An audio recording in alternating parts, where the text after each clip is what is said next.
अस्सलाम वालेकुम। मैं हूँ आपका टीचर हसान अयूब। इस लेक्चर के अंदर जो चीज़ें हम डिस्कस करेंगे आज that are about advantages and limitations of the flow chart.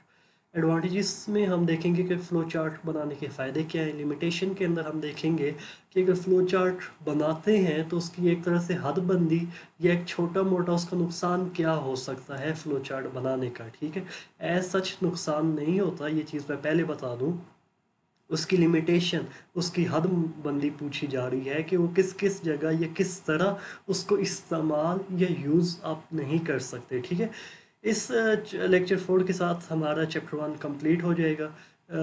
इस लेक्चर 5 के अंदर हम फिर इसकी एक्सरसाइज रखेंगे।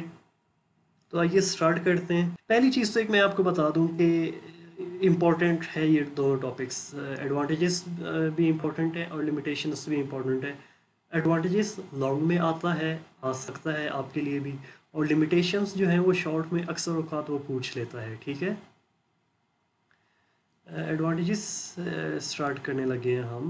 With the help of flow charts the logic of an algorithm can be describe more effectively.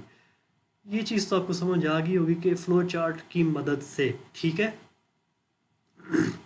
आगे क्या कहता है, the logic of algorithm can be describe. Logic का क्या मतलब होता है कि आपने फार्मूला किस तरह यूज़ किया है, क्या टेक्निक आपने यूज़ की है। ठीक है, वो टेक्निक या फार्मूला या आपने किस तरीके कार के तहत आपने किसी मसले को सॉल्व किया है, तो वो तमाम की तमाम चीज़ें एल्गोरिदम के अंदर हमने डिफ़ाइन की होती हैं। ठीक है, तो वो एल्गोरिदम के अंदर जो आपने लॉजिक या आपने मसले को सॉल्व करने का तरीका बयान किया हुआ होता है ना, ठीक है, वो आप फ्लो चार्ट की मदद से ज़्यादा बेहतर तरीके से एक्सप्लेन कर सकते हैं।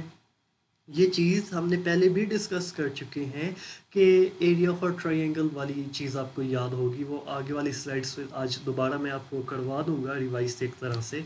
तो अब एरिया ऑफ अ ट्रायंगल का एल्गोरिदम तो आपको याद होगा कि पॉइंट स्टेप 1 पे ये, स्टेप 2 पे ये, स्टेप 3 पे ये, अप टू सॉन जितने पॉइंट्स होंगे आप वो काम करेंगे।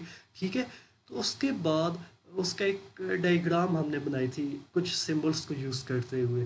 तो उसमें आपको आइडिया हो जाता है कि अच्छा इसमें ये फार्मूला इस जगह लगाना है, पहले हमने यूज़र से ये वैल्यू लेनी है। ठीक है, तो कहने का मतलब बस यही है कि एल्गोरिदम की वर्किंग, एल्गोरिदम किस तरह काम करेगा, वो हम फ्लो चार्ट से ज़्यादा बेहतर बता सकते हैं। ठीक है, as flow charts are part of design document. Design document का मतलब है ये जो डॉक्यूमेंटेशन थी ना हमारी, उस चीज़ का जिक्र हो रहा है। डॉक्यूमेंटेशन के अंदर हमने क्या कहा था, आपकी एल्गोरिदम होता है, आपका फ्लो चार्ट होता है, उसके अंदर आपने कोडिंग किस तरह की हुई है, लैंग्वेज आपने कौन सी यूज़ की हुई है, टेस्टिंग और डिबगिंग के दरमियान आपके एरर्स कौन कौन से आए थे, ये तमाम की तमाम चीज़ें हमने अपनी डॉक्यूमेंटेशन के अंदर डिफ़ाइन की होती है ना। ठीक है, तो अब क्या रहा है कि जैसा कि एज फ्लो चार्ट्स, जैसा कि फ्लो चार्ट्स डॉक्यूमेंटेशन का हिस्सा होते हैं। ठीक है, हैंस इसलिए maintenance of the operational programs become easy.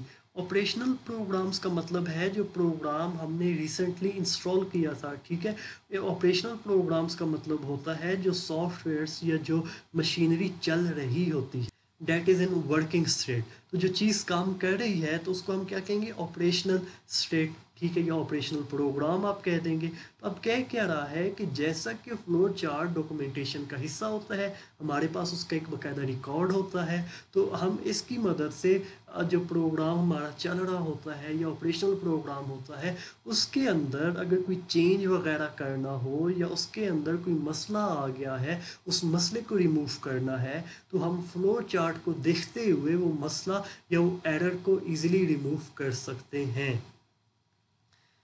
आगे, the flow chart act as a guide for the program development. Development का क्या मतलब, प्रोग्राम डेवलपमेंट, प्रोग्राम बनाने का सिलसिला जो हम कह रहे हैं। ठीक है, ये एनालाइज द प्रॉब्लम या डिवाइड एंड कंकर रूल के नीचे जो हमने पढ़ा था ना, writing algorithm and drawing flow chart, ये उस पॉइंट से ये फ्लो चार्ट हमारा स्टार्ट होता है। ठीक है, क्या रहा है कि आपके प्रोग्राम के बनाने का जो सारा स्टेप होता है, सारा प्रोसेस होता है, सारा मरहला होता है, उसके अंदर फ्लो चार्ट एक खुलासे की सूरत, एक गाइड के तौर पे बिहेव करती है। ठीक है, जिस तरह आप अपनी फिज़िक्स की या मैथमेटिक्स की या केमिस्ट्री की या इवन कंप्यूटर की, उर्दू की की बुक्स लेते हैं। की बुक क्या होती है? वो आपके लिए गाइड होती है ना, जो आपको गाइड कर रही होती है कि हाँ जी आपने इन क्वेश्चंस को ऐसे सॉल्व करना, आप इधर से ये चीज़ें सॉल्व करने, थोड़ा हिस्टोरिक बैकग्राउंड भी चीज़ें बता दी जाती हैं, ठीक है। तो इधर क्या रहा है कि प्रोग्राम बनाने के अमल में, प्रोसेस में फ्लो चार्ट एक गाइड के तौर पे, एक की बुक के तौर पे काम कर रही होती है, ठीक है, जिसकी मदद से हम अपने प्रोग्राम को बेहतर तरीके से बना सकते हैं। देयरफॉर, इसलिए they help the programmer to put efforts more efficiently on the underlying problem. Underlying problem, बुनियादी मसला, बुनियादी प्रॉब्लम, मतलब जिस मसले के ऊपर हम काम कर रहे होते हैं उसको हम क्या कहते हैं? Underlying problem. तो अब होता क्या है कि जैसा कि फ्लो चार्ट प्रोग्राम डेवलपमेंट का एक अहम हिस्सा होता है, तो इस वजह से हम कहते हैं कि जो हमारा अंडरलाइंग प्रॉब्लम होता है उसके ऊपर प्रोग्रामर ज़्यादा बेहतर तरीके से अपना इनपुट दे सकता है, अपना वहाँ पे वर्क कर सकता है, ठीक है। The flow chart helps in the debugging process. Debugging आपको आइडिया है कि the process in which we find and remove the errors, ऐसा स्टेप या प्रोसेस जिसके अंदर हम एरर्स को ढूंढें और उनको रिमूव करें, तो उसको हम क्या कह देते हैं? डिबगिंग कहते हैं। तो डिबगिंग के अंदर भी जहाँ पे आपको कोई लॉजिकल एरर आ जाता है, कोई रन टाइम एरर आ गया है, तो उनको रिमूव करने के लिए, उनको आइडेंटिफाई करने के लिए, लोकेट करने के लिए, ढूंढने के लिए आप क्या करते हैं? आप फ्लो चार्ट को दोबारा से रिव्यू करते हैं, आप फ्लो चार्ट को उठा के दोबारा से पढ़ने लग पड़ते हैं, क्या जी फ्लो चार्ट के अंदर किस जगह पे मैंने गलती की है, ठीक है।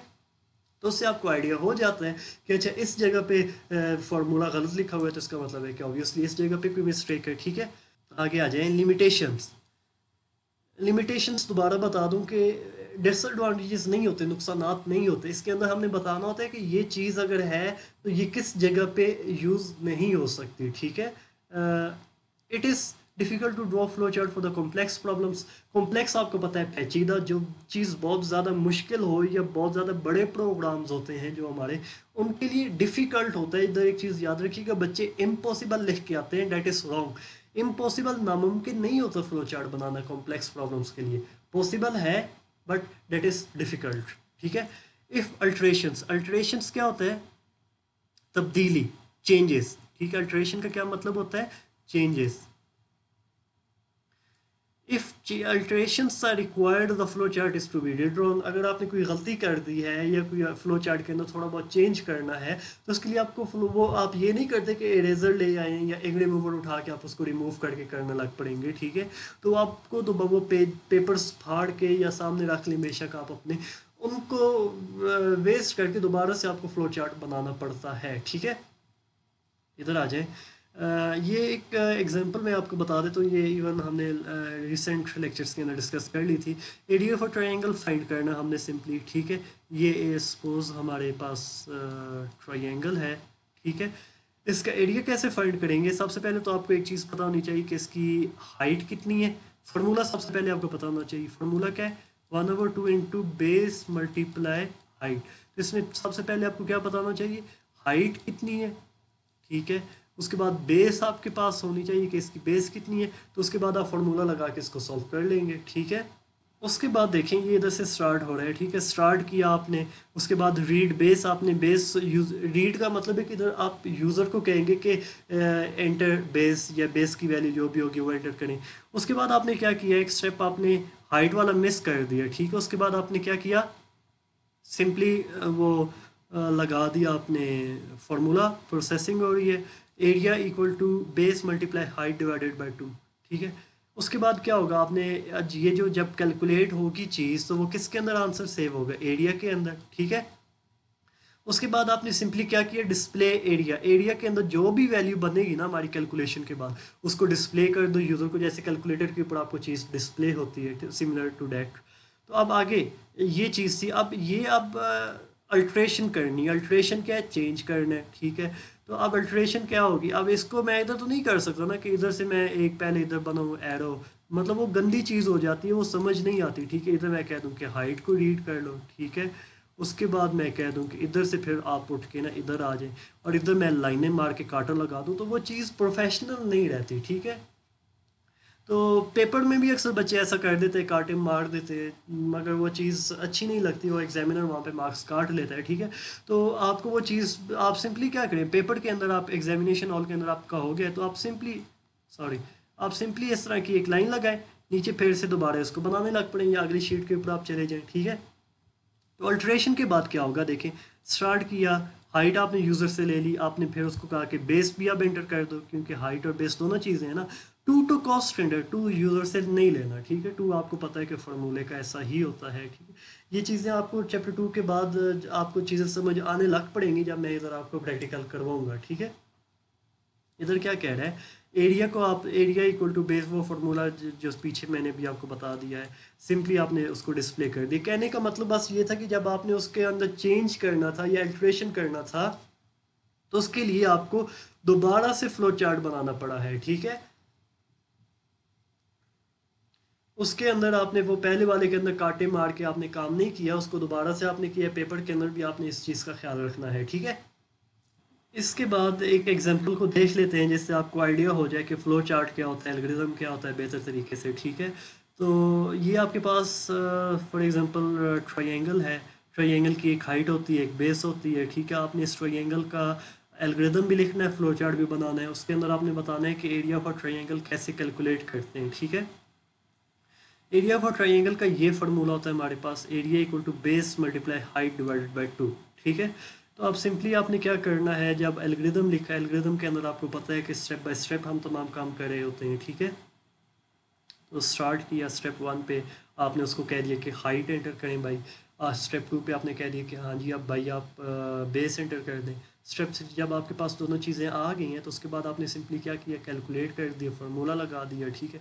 जब ये चीज़ सॉल्व होगी तो उसका आंसर आपका किस चीज़ के अंदर चला जाएगा, that will be stored in the area, ठीक है। एरिया के बाद उसके बाद आपने क्या सिंपली किया, डिस्प्ले एरिया, यूज़र को वो चीज़ डिस्प्ले कर दें, ठीक है। जब तमाम काम हो गया हमारा ये वाला तो उसके बाद सिंपली हमने क्या कहा कि स्टॉप कर दें, काम हमारा कंप्लीट हो गया, ठीक है। अब इसी चीज़ का फ्लो चार्ट कैसे बनाएंगे, अब ये चीज़ देखने में शायद थोड़ी बहुत मुश्किल लग रही हो कि ये स्टेटमेंट्स लिखी हुई हैं क्या हैं कैसी हैं, ठीक है।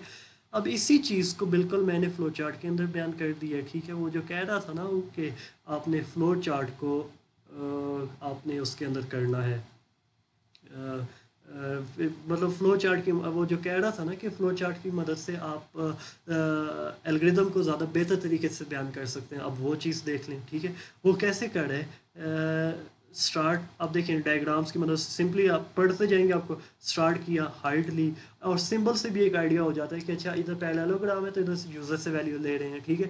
इधर रेक्टेंगुलर आ रहा है तो इधर प्रोसेसिंग परफॉर्म हो रही होगी, कैलकुलेशन हो रही होगी, ठीक है। तो अब इधर देखें पैरेललोग्राम है तो यूज़र से हाइट ले ली, बेस ले ली, इधर रेक्टेंगुलर है तो इधर कैलकुलेशन सॉल्व हो रही है, इधर आइडिया हो गया उस सिंबल से।